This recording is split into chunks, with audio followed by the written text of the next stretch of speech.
All right, Grand Rising World again. So I'm back. I wanted to show you my finger. So I'm not so good at this, but let me try to turn the camera around. As you see here, this is where I actually grabbed the blade here.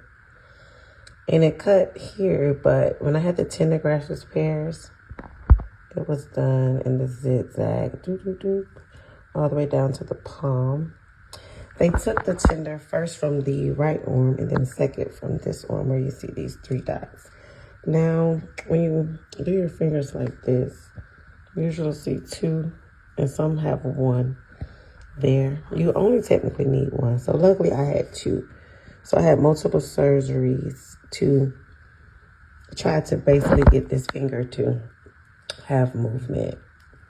So it's not perfect, but we here. So back to my story. During that time that I was wearing a cast, like I said, I graduated high school, and I'm so mad. People like, why you shoot? That was the first time I think I can recall. Just walk out to the stage mad.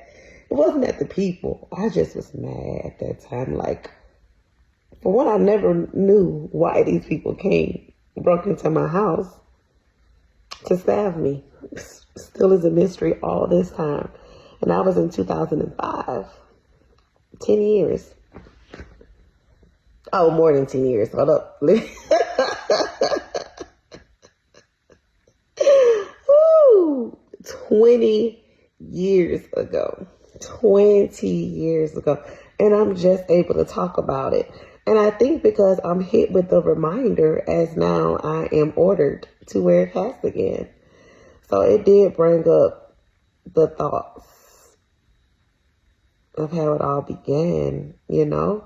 But it also brought up my need to continue to push forward. The fact that I know I have the experience to survive alone, 1 arm, 1 hand, just as I did before. So, anyways, back to the story. Before I get to, wow, wearing it again,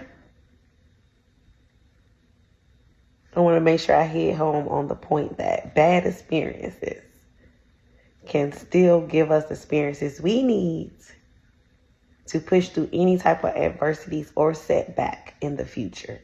Because no matter how you had to learn the experience, you learned the experience. So now you have the experience. You're basically an expert at whatever it is you need to overcome. So now as I wear a cast for 6 weeks, it's not because of that same tender, but my tenders has popped in my elbow.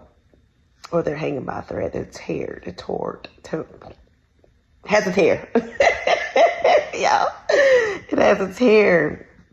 And I have to hold my wrist in place so it doesn't continue to tear. So it can strengthen or even be able to be strengthened. At first it needs to rest.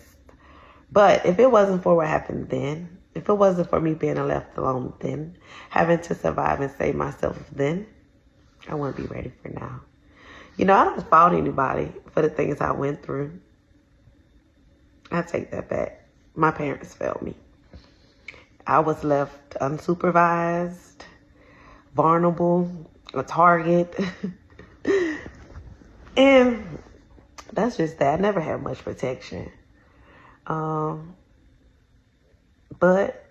I'm going to get through these next 6 weeks with this tear tender because I've been there before. I was left alone. I had no one. And I had to save myself. So I had to care for my kids. I'm still going to cook dinner. I'm still going to feed my 15-year-old. And that's what brings me back to my daughter's 15. At 15, because I was impregnated. No matter how I was impregnated, I was impregnated. I was told I was grown. You're a grown woman.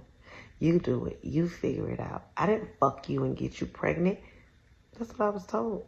That's how I got put out my mom's house in the middle of the winter without even a pair of drawers. You hear me? Rest in peace to my Uncle Maurice.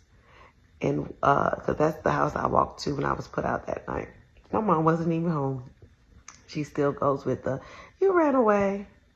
I was put out and told I wasn't fucked by them when I was put out.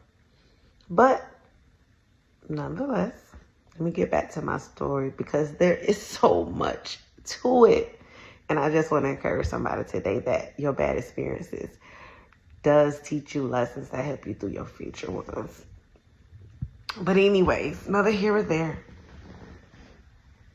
Y'all, push through adversity. Either way it comes.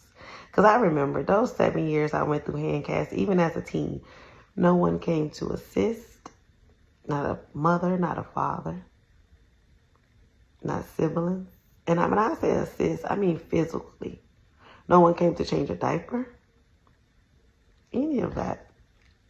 It was all on me. It was all on me. So at this time, the fact it's all on me again, I'm prepared. I'm prepared.